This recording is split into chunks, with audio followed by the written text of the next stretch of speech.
আসসালামু আলাইকুম সবাইকে স্বাগতম লিসাস ট্রাভেল ব্লগে। আজ আমি চলে এসেছি বাংলাদেশের এক ঐতিহাসিক ও গৌরবময় জেলা বাগেরহাট। এই জেলাকে বলা হয় মসজিদের শহর, কারণ এখানে ছড়িয়ে আছে অসংখ্য প্রাচীন মসজিদ ও ঐতিহাসিক স্থাপনা। চলুন আজকের ব্লগে ঘুরে দেখি এই ঐতিহাসিক শহরের গুরুত্বপূর্ণ স্থানগুলো। কেমন লাগলো, কি কি দেখলাম, সবকিছু নিয়ে থাকছে আমাদের আজকের ভিডিওটি।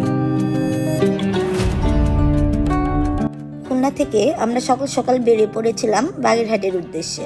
খুলনা থেকে ভাড়া লেগেছিল মাত্র 100 টাকা, আর সময় লেগেছে প্রায় 1 ঘন্টার মতো। আপনারা চাইলে সোনাডাঙ্গা বাস স্ট্যান্ড বা 0 পয়েন্ট থেকে খুব সহজেই গাড়িতে উঠতে পারবেন। ভাবতেই ভালো লাগছে, আমরা এমন একটা জায়গায় যাচ্ছি যেখানে আছে শত বছরের ইতিহাস। 1500 শতকের নির্দেশন এখনো দাঁড়িয়ে আছে আমাদের ঐতিহ্যের সাক্ষী হয়ে। সত্যি বলতে নতুন কোনো ঐতিহাসিক জায়গায় যাওয়ার আগে আমার ভেতরে একটা আলাদা রকম এক্সাইটেডমেন্ট কাজ করে। এটা মনে হয় শুধু আমার না, সবার ভেতরে কাজ করে, তাই না?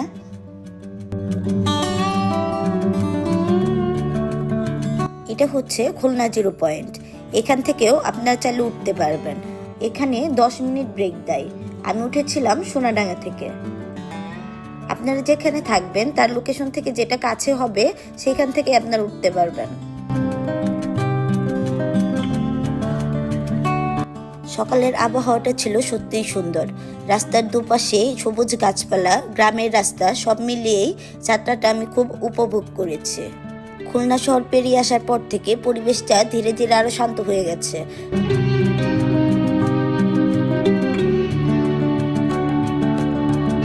এই বাসটি কিন্তু খান জাহান আলী ব্রিজের উপর দিয়ে যাবে। আপনারা খান জাহান আলী ব্রিজটাও দেখে যেতে পারবেন। আর মাত্র কিছুক্ষণের মধ্যে পৌঁছে যাব মাজার গেট।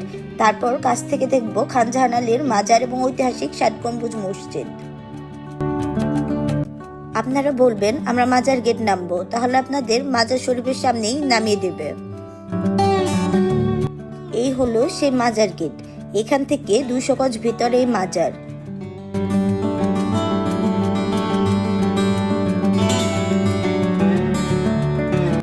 আপনারা মাজারে মম, আগরবাতি দিতে চাইলে এখান থেকে নিতে পারবেন।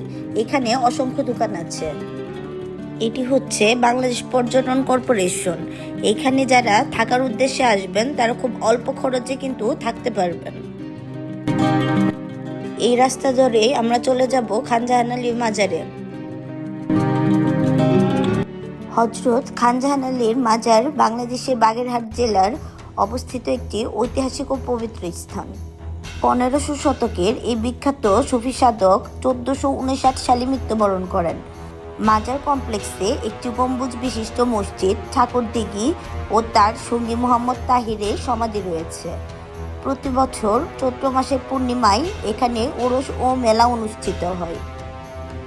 এই খান জাহান আলী মাজারটি বাগেরহাট জেলা শহরের দক্ষিণ পশ্চিমে 7 গম্বুজ মসজিদ থেকে খানিকটা দূরে অবস্থিত। এটি একটি ইউনেস্কো ওয়ার্ল্ড হেরিটেজ সাইট সংলগ্ন গুরুত্বপূর্ণ ধর্মীয় ও পর্যটন কেন্দ্র।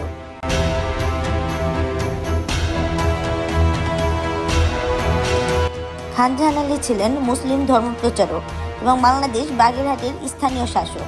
তার অন্যান্য নামের মধ্যে রয়েছে উলুগ খান, খানি আজম। সুফি সাধক ও শাসক খান জাহান আলী 15 শতকের প্রথম দিকে সুলতানি আমলে বাংলায় আসেন।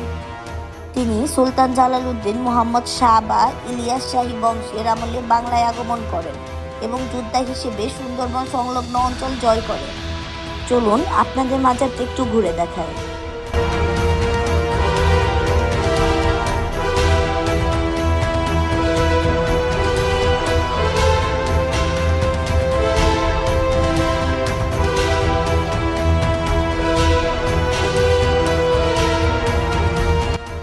এটি হচ্ছে খান জাহান আলী মাজারের দিঘি।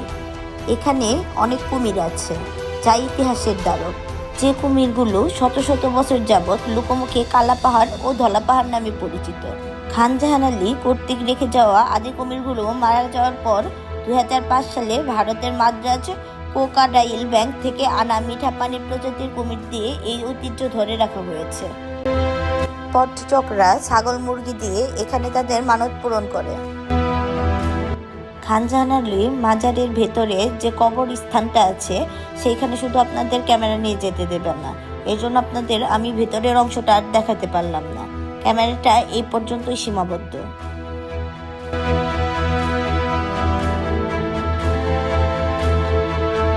2005 সালে ভারত থেকে যে কুমির আনা হয়েছিল তার মধ্যেও 2023 সালের অক্টোবরে একটি বড় পুরুষ কুমির মারা গিয়েছে। স্থানীয় মানুষের বিশ্বাস অনুযায়ী মাজারের খাদেম যখন কালা পাহাড় ও ধলা পাহাড় বলে ডাকেন তখন নাকি কুমিরগুলো পাড়ে খেতে আসেন। মাজারটির সৌন্দর্য ও নকশা আপনার চোখ ধাঁধিয়ে যাবে। সুলতানি আমলের অন্যান্য টেরাকোটা ও পোড়ামাটির কারুকাজ সমৃদ্ধ একতলা বর্গাকার ইমারতের গম্বুজ, বাঁকানো কার্নিশ এবং ইটের দেয়ালে লজেন্স ও ত্রিকোণ নকশা বিশিষ্ট দুটি কর্নাইস মোল্ডিং রয়েছে। সমাধি কক্ষে মূল্যবান পাথর ও লিপি শোভিত কবর রয়েছে। সম্পূর্ণ মাজারটি পোড়ামাটির ইটের তৈরি। দেয়ালের গায়ে সূক্ষ্ম টেরাকোটার নকশা দেখা যায়। সুলতানি আমলের খান জাহান স্টাইল বা বাংলা স্থাপত্য রীতিতে নির্মিত, যা প্রাক মোগল যুগের নির্দেশক। এখান থেকে বের হয়ে আমরা চলে যাব ৬০ গম্বুজ মসজিদের উদ্দেশ্যে। এখান থেকে ৫ টাকা ভ্যান ভাড়ায় আপনারা চলে যেতে পারবেন ৬০ গম্বুজ মসজিদে। আপনারা ৬০ গম্বুজ মসজিদের ঠিক রাস্তার উল্টো পাশেই সিঙ্গার মসজিদ দেখতে পাবেন। এটাও কিন্তু ইতিহাসের বিখ্যাত একটি মসজিদ। আপনারা এই মসজিদটি চাইলেও ঘুরে দেখে যেতে পারেন। সিঙ্গার মসজিদ বাংলাদেশের একটি প্রত্নতাত্ত্বিক স্থাপনা। ৬০ গম্বুজ মসজিদ থেকে মাত্র ২৫ মিটার দক্ষিণ পূর্বে খুলনা বাগেরহাট মহাসড়কের পাশে সুন্দরগুনা গ্রামে অবস্থিত এই মসজিদটি। বাগেরহাটকে বলা হয় প্রত্নতাত্ত্বিক নিদর্শনের শহর। বাগেরহাট জেলায় ছড়িয়ে ছিটিয়ে আছে বহু প্রত্নতাত্ত্বিক নিদর্শন। ১৯৭৫ সালে মসজিদটিকে প্রত্নতাত্ত্বিক নিদর্শন হিসেবে ঘোষণা করা হয়।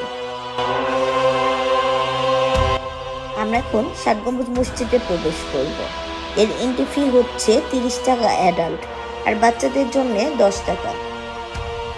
চলুন আমরা টিকিট নিয়ে ভেতরে প্রবেশ করি।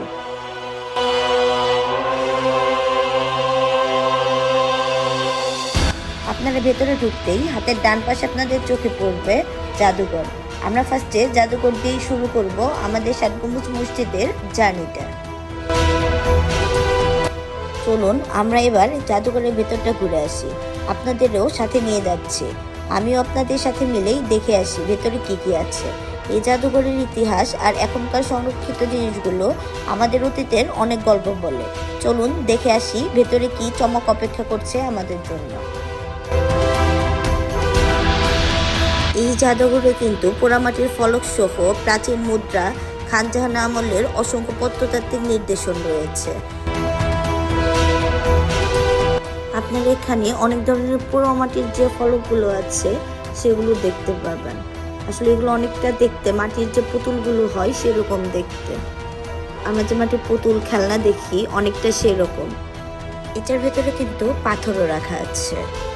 এখানে ছোট করে ৬০ গম্বুজ মসজিদের একটি রেপ্লিকা বানানো আছে। এই মডেলটা দেখলেই বোঝা যায় আসল মসজিদটা কিভাবে তৈরি করা হয়েছে আর এর গঠনটা ঠিক কেমন। একই এন্ট্রি ফিতে কিন্তু আপনারা এই জাদুঘর পরিদর্শন করতে পারবেন। তবে জাদুঘরের প্রবেশের সময়সীমা ভিন্ন। গ্রীষ্মকালে সকাল 10টা থেকে সন্ধ্যা 6টা এবং শীতকালে সকাল 9টা থেকে বিকেল 5টা পর্যন্ত আপনারা প্রবেশ করতে পারবেন জাদুঘরে। কিন্তু দুপুর 1টা থেকে 1:30টা পর্যন্ত জাদুঘর বন্ধ রাখা হয়। তাছাড়া সপ্তাহে রোববার সারাদিন বন্ধ থাকে জাদুঘরটি। আর এটি হচ্ছে খান জাহান আলীর দিঘির ঐতিহ্যবাহী কালা পাহাড় ও ধলা পাহাড়ের কুমিরের মমি।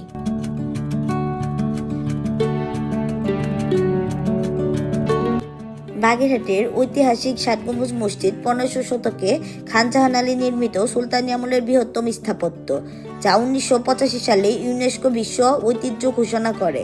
এটি মূলত একটি সুবিশাল বহু গম্বুজ মসজিদ। এটি বাগেরহাট জেলার খলিফাতাবাদে অবস্থিত। এটি সুলতানি আমলের স্থাপত্য, যা পোড়ামাটির ফলক ও মজবুত ইটের দেয়াল দিয়ে নির্মিত। মসজিদটির গায়ে কোনো শিলালিপি নেই। যদিও নাম ৬০ গম্বুজ, কিন্তু এতে আসলে গম্বুজের সংখ্যা ৮১টি। ৭৭টি গম্বুজ ছাদের উপর এবং 4টি কোণের টাওয়ারে। বাংলাদেশে বিশ্ব ঐতিহ্যবাহী 3টি স্থানের একটি ৬০ গম্বুজ মসজিদ। মুসলিম স্থাপত্যর অপূর্ব নির্দেশন এই মসজিদটি বাগেরহাটকে নিয়ে গেছে অনন্য উচ্চতায়। জনশ্রুতি আছে যে হযরত খান জাহান আলী 7 গম্বুজ মসজিদ নির্মাণের জন্য ব্যবহৃত পাথর চট্টগ্রাম থেকে এনেছিলেন। আবার কারো মতে ভারতের উড়িষ্যার রাজমহল থেকে অলৌকিক ক্ষমতা বলে জলপথে ভাসিয়ে এনেছিলেন। পুরো মসজিদটি তৈরির মূল উপাদান চুন, সুরকি, কালো পাথর ও ছোট ইট। এই মসজিদের স্থাপত্যকলার সঙ্গে মধ্য এশিয়ার তুগলক স্থাপত্যশৈলীর মিল রয়েছে বলে ধারণা করেছেন বিশেষজ্ঞরা। 7 গম্বুজ মসজিদের নামকরণের সঠিক ইতিহাস নিয়ে মতভেদ রয়েছে। ঐতিহাসিকদের মতে সংস্কৃত শব্দ সাত ও ফার্সি শব্দ সাদ এর উপরও গম্বুজ থাকায় এটি 7 গম্বুজ থেকে 7 গম্বুজ হয়েছে। আবার কারো মতে মসজিদের অভ্যন্তরে 6টি সারিতে 10টি করে মোট 60টি পাথরের খাম্বার উপর মসজিদটি ছাদ নির্মাণ করা হয়েছে বলে এর নাম হয়েছে 7 গম্বুজ। এটি ছিল 7 গম্বুজের ভেতরে সুন্দর একটা দিঘি, যা ছিল বিশাল বড় আর ফুটেছিল অনেক সুন্দর লাল পদ্ম। মসজিদটির ভেতরের এরিয়া অনেক বড়। আপনারা হাঁটতে হাঁটতে ক্লান্ত হয়ে গেলে কিন্তু এই পুকুর পাড়ে বসে রেস্ট নিতে পারবেন। তাতে কিন্তু ভালোই লাগবে, খুব একটা খারাপ লাগবে না, কারণ এখানে ছিল অনেক বাতাস। আমরা দুপুরবেলাতেও কিন্তু অনেক বাতাস পেয়েছি। মসজিদটি উত্তর দক্ষিণে বাইরের দিকে প্রায় 160 ফুট ও ভেতরের দিকে প্রায় 143 ফুট লম্বা এবং পূর্ব পশ্চিমে বাইরের দিকে প্রায় 104 ফুট ও ভেতরের দিকে প্রায় 88 ফুট চওড়া। দেয়ালগুলো প্রায় 8.5 ফুট পুরু। দক্ষিণ পূর্ব কোণের বুরুজটির ভেতর দিয়ে উপরে বা ছাদে ওঠার সিঁড়ি আছে, এর নাম রওশন কোঠা। আর উত্তর পূর্ব কোণের বুরুজটি দিয়েও উপরে ওঠার সিঁড়ি রয়েছে, যেটি আন্দার কোঠা নামে পরিচিত। এই মসজিদটিতে দর্শনার্থী ও স্থানীয়দের নামাজ পড়ার সুযোগ রয়েছে। ফজর থেকে ঈশা পর্যন্ত নামাজের সময় প্রবেশের জন্য কোনো ফি প্রদান করতে হয় না। তবে প্রত্নতত্ত্ব অধিদপ্তরের তালিকাভুক্ত পুরাকীর্তি হওয়ায় নির্দিষ্ট সময়েও ফি পরিশোধ করে এই মসজিদে ভ্রমণ করতে হয়। মসজিদটির ভেতরে গেলে আপনাদের মনটা শান্ত হয়ে যাবে। আপনারা যারা যাবেন অবশ্যই নামাজ পড়ার উদ্দেশ্যে যাবেন। আপনারা অন্তত এক ওয়াক্ত হলেও এখানে নামাজ আদায় করে আসবেন। দক্ষিণাঞ্চলের সর্ববৃহৎ পবিত্র ঈদের জামাত 7 গম্বুজ মসজিদে অনুষ্ঠিত হয়। বিশ্ব ঐতিহ্যের অংশ 7 গম্বুজ মসজিদে পবিত্র ঈদের প্রধান জামাতে দেশ বিদেশে প্রায় 1.5 লাখ মুসল্লি অংশ নেন।